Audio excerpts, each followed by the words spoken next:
Operação Interesse Público falando sobre um dos principais dilemas enfrentados no mundo todo. Quanto mais aumenta a população, maior é o consumo e a geração de lixo, que vai parar em aterros sanitários como esse aqui, ou, o que é muito comum, se acumula em lixões a céu aberto. Mas olha só, gente, esse não é um problema apenas de cidades grandes como Brasília, que tem quase 4 milhões de habitantes, não.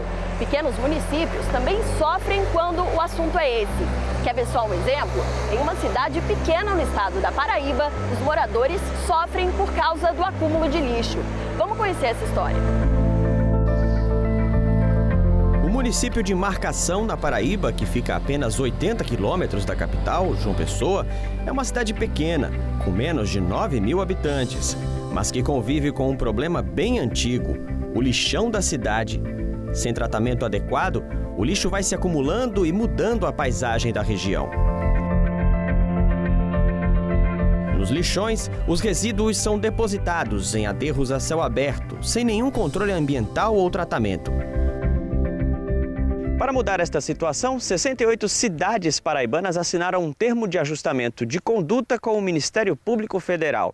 As prefeituras se comprometeram a fechar os lixões e recuperar as áreas degradadas. A previsão é de que os municípios resolvam o problema do lixo até o fim do ano.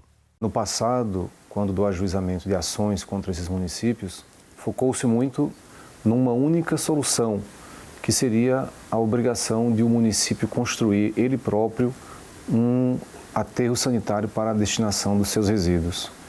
E hoje já se sabemos, né, da possibilidade de outras soluções que são possíveis desde que a destinação seja correta, seja adequada. No município de Marcação, a prefeitura já tem um plano para transformar esta área em uma unidade de tratamento para a gestão sustentável dos resíduos. Nós pretendemos aqui instalar uma unidade de tratamento, né, integrado de resíduos sólidos. No termo, os órgãos ambientais suspenderam multas e ações civis públicas relativas aos lixões dessas prefeituras. O MPF vem acompanhando a situação desde o ano passado, junto com o Ministério Público Estadual, que criou o projeto Fim dos Lixões, com o objetivo de diminuir as despesas com saúde pública, além de dar o destino adequado ao lixo. Tratar de resíduos sólidos é você tratar diretamente de saúde pública.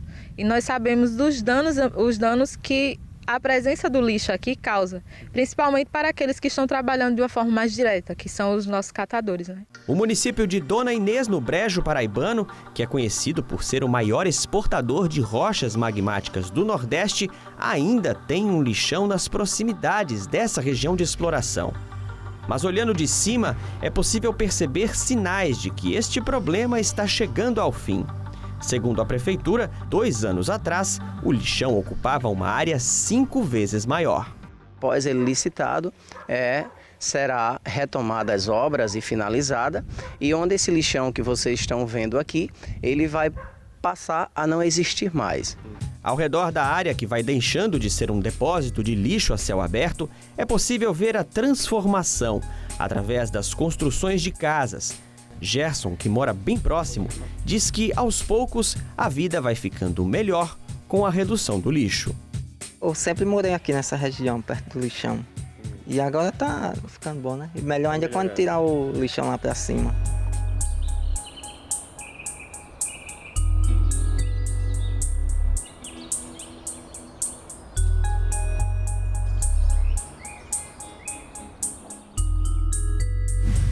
Exatamente por isso começamos com esse assunto hoje, por ser de grande relevância para a população de todo o país e pela luta constante do Ministério Público Federal em cuidar e preservar esse bem tão precioso para a humanidade, a natureza.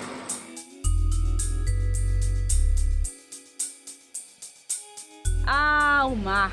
Nada mais relaxante do que olhar para ele, sentir a brisa, dar aquele mergulho, né? Mas, além desse poder terapêutico, ele é a casa de inúmeras espécies que têm que lutar pela vida no meio de tanto lixo que os porcalhões jogam na água. Segundo a ONU, todos os anos são despejadas mais de 8 milhões de toneladas só de plástico nos oceanos. Isso sem contar todo o resto de tralhas e porcarias. Mas algumas atitudes simples podem mudar a situação, como reduzir o uso de plástico, usar sacolas reutilizáveis,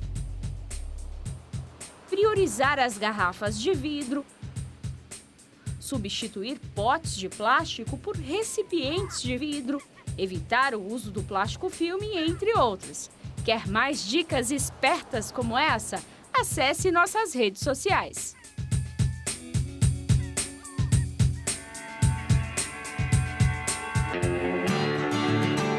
Você vai ver também no programa de hoje.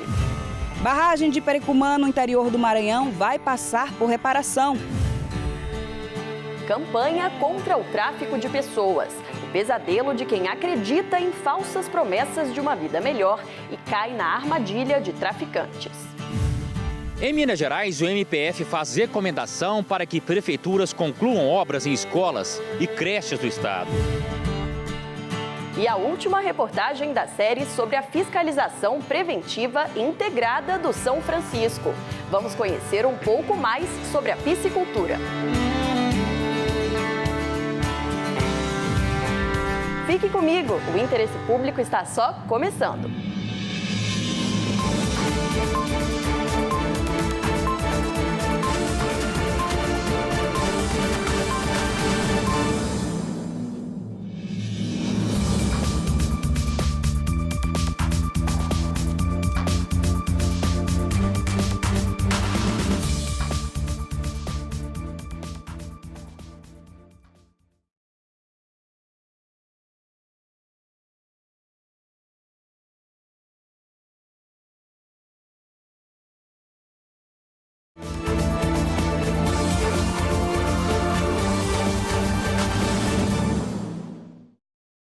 O desemprego, a falta de oportunidades e até de informação levam milhares de pessoas a cair na rede do tráfico de pessoas.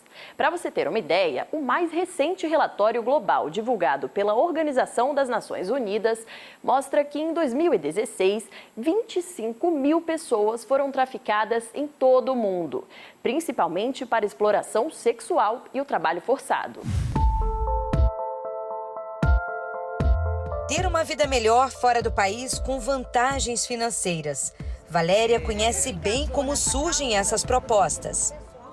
Prometem um futuro maravilhoso na Europa, transformações corporais difíceis de conseguir, cirurgias plásticas que levariam tempo para essas pessoas que às vezes não têm emprego, não têm onde trabalhar, não têm sustento, não têm como se manter e acolhem isso como uma glamorização, como uma oportunidade de ouro, né?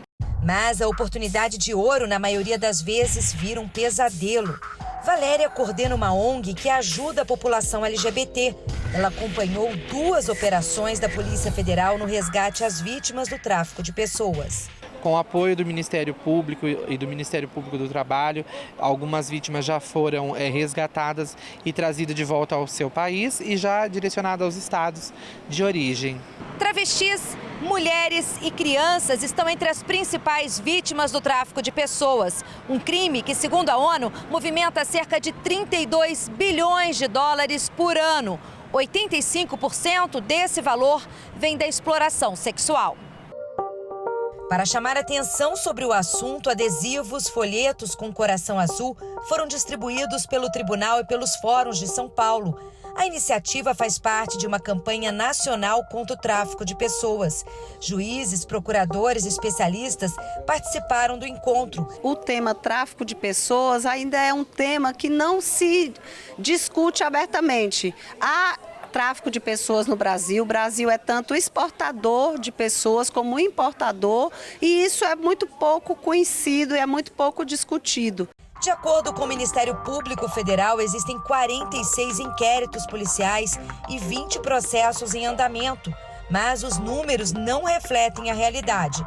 Segundo a coordenadora do Grupo de Trabalho sobre o Tráfico de Pessoas, as vítimas mais vulneráveis acabam sendo induzidas ao crime. há uma mescla dos tipos penais. Nós temos o tráfico de pessoas, nós temos o trabalho escravo e o tráfico de imigrantes. E esses tipos penais, eles se misturam na medida que eles são praticados. Um leva ao outro, um leva o outro. E, infelizmente, são crimes conexos que ocorrem. A pena para quem comete esse tipo de crime varia entre 4 e 8 anos de prisão. Juízes e procuradores explicam que a lei alterada recentemente dificulta a punição dos criminosos. Na realidade, há um pacto perverso entre a vítima e o traficante em alguns aspectos. A vítima ela não se vê como vítima, que nós chamamos dentro da vitimologia de autovitimização secundária, passando a ela a entender como partícipe também daquele fato. E muitas vezes ela vê o traficante como uma pessoa que a retirou daquela situação que ela se encontra. Então vê como uma pessoa que teria a beneficiado e não feito dela uma vítima do tráfico humano.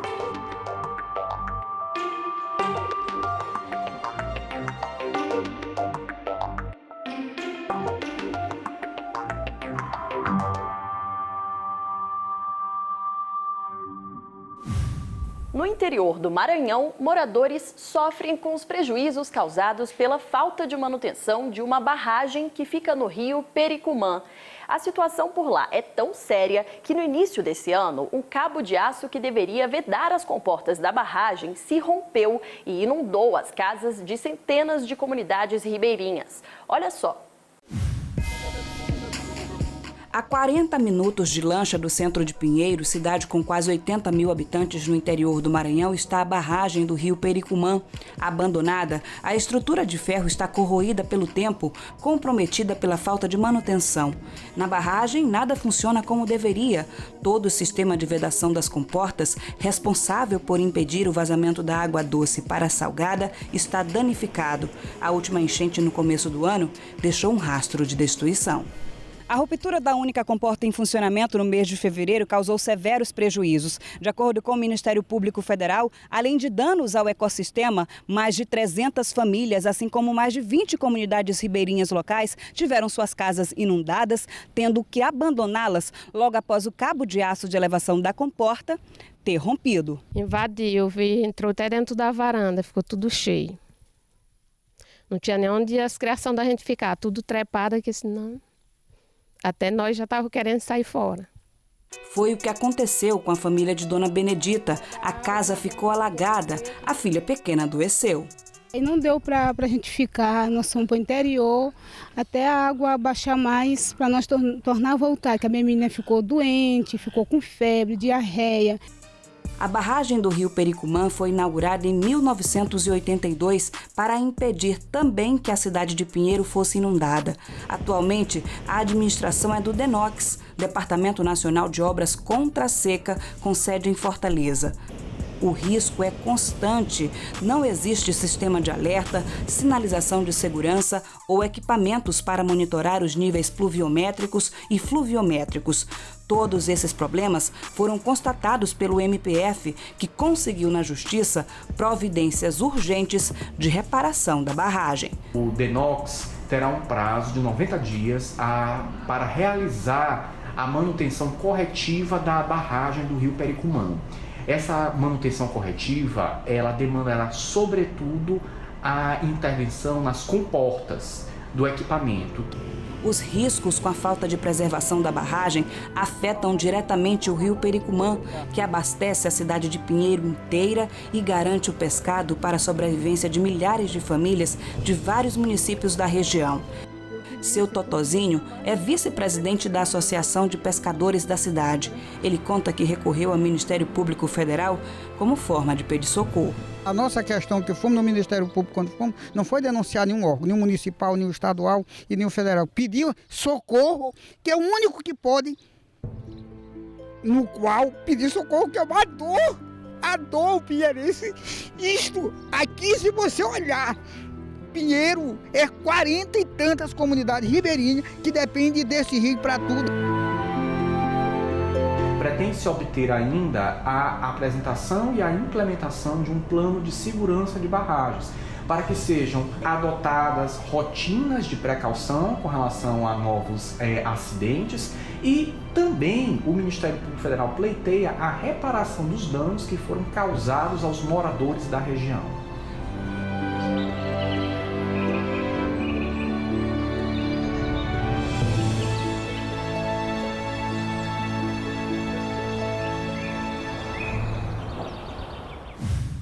você vai ver a atuação do Ministério Público Federal para que obras em escolas e creches de Minas Gerais sejam retomadas.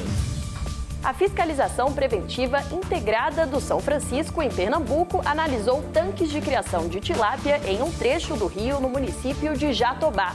É no próximo bloco.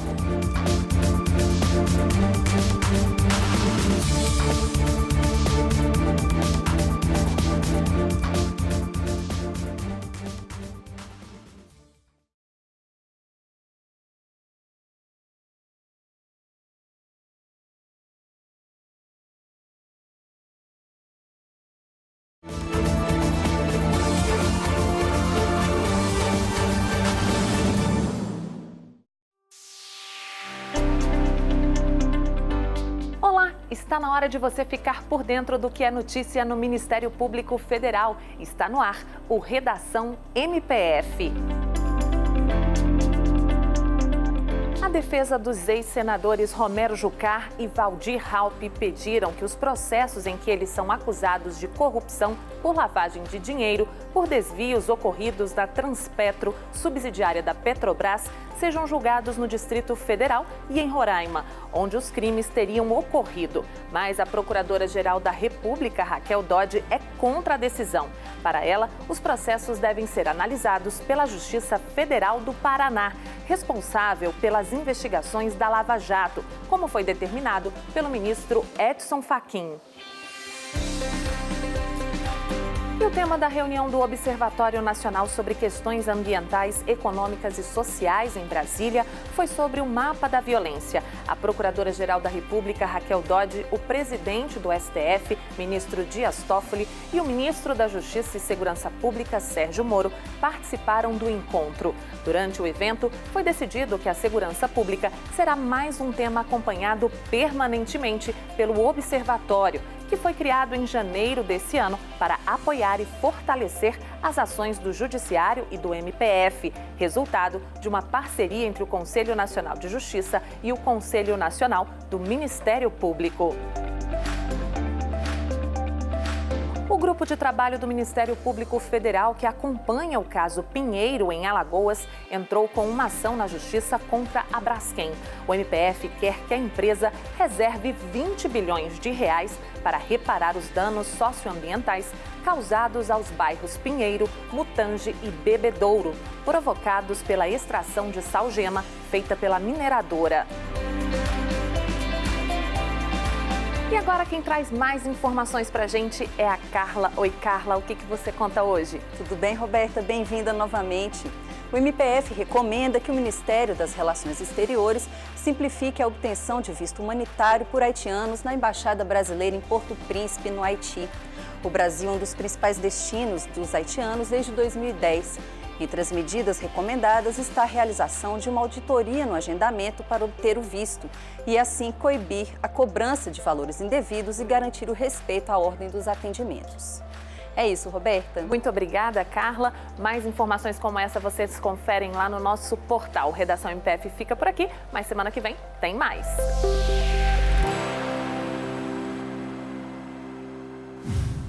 Onde deixar as crianças quando é preciso sair para trabalhar?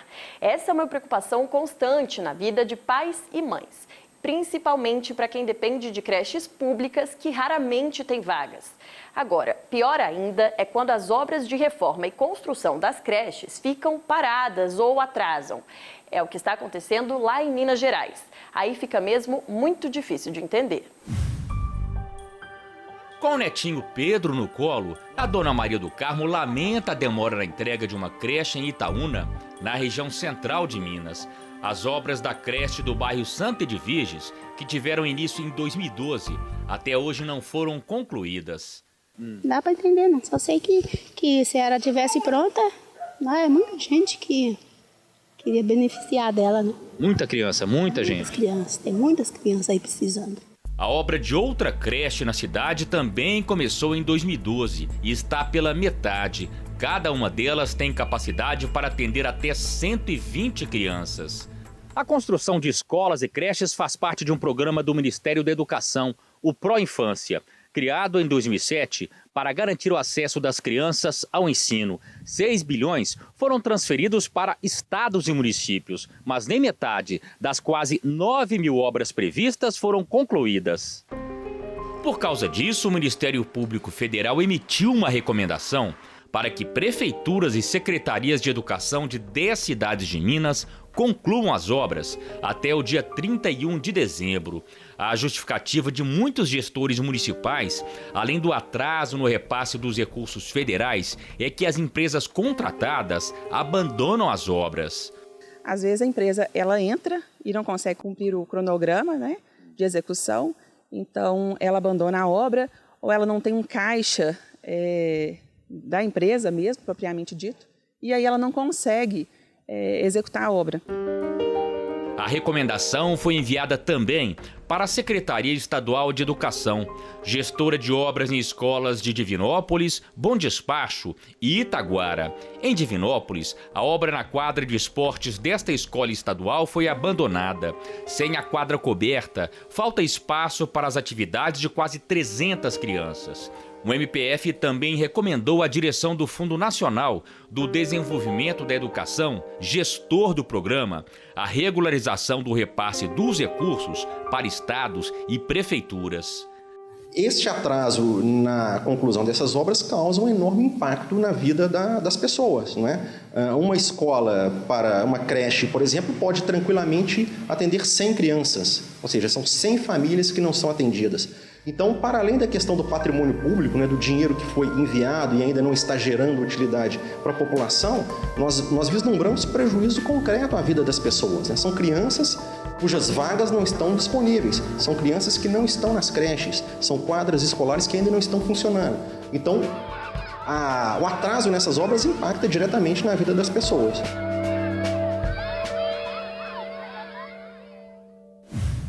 Você gosta de comer peixe?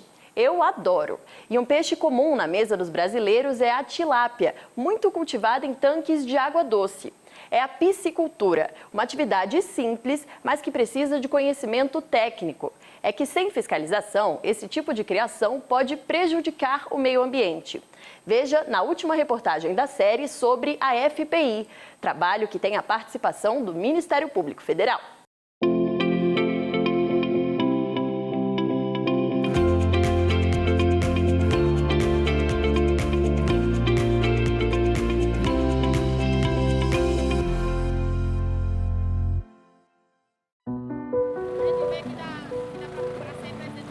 Ângela Maria é uma das mulheres do município de Jatobá, em Pernambuco, que trabalha com a produção de peixe em tanques-rede, no Rio São Francisco.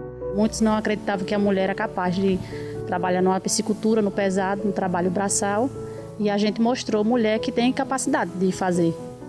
A piscicultura é uma atividade econômica fundamental para a região. No início dos anos 2000, membros da Igreja Católica ajudaram a constituir associações de piscicultores para ajudar na geração de renda dos moradores dos municípios vizinhos ao Rio São Francisco. A atividade é uma saída para quem não consegue se inserir no mercado de trabalho. O padre Antônio Miclio foi um dos incentivadores dos projetos voltados para a piscicultura. Jovens que chegavam na idade de trabalho, não tinham oportunidade. Diante disso, a gente se olhou e tentou procurar soluções que fossem viáveis para a geração de renda. A produção se concentra em tilápias. Ao todo, são 24 associados trabalhando em apenas um empreendimento nessa parte do rio. A tarefa deste grupo da fiscalização preventiva integrada é mapear os empreendimentos e analisar a documentação de funcionamento. Composta pelos órgãos como CPRH, IBAMA, Corpo de Bombeiros e Ministério da Agricultura, a operação teve como finalidade identificar a regularização desses empreendimentos e alertar os piscicultores da região sobre a importância de preservar o Rio São Francisco.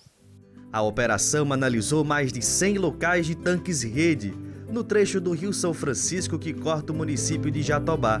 A ideia da gente é justamente orientar os produtores para que concluam todo o processo de regularização e o poder público conseguir fazer um ordenamento da atividade. Sem controle, a atividade pode prejudicar o meio ambiente. O que pretendemos fazer foi, além de dar orientações para que eles possam começar a sua atividade de maneira regular, foi de propor uma itinerância desses órgãos aqui da capital na cidade de Jatobá ou de Petrolândia, de modo que eles possam ter um acesso mais fácil a esses órgãos a fim de regularizar a sua atividade. A partir do momento que a pessoa só faz jogar o tanque-rede sem nenhum controle dos órgãos, ele começa a jogar essa situação e afetando todo o meio ambiente, toda a cadeia alimentar do Rio São Francisco.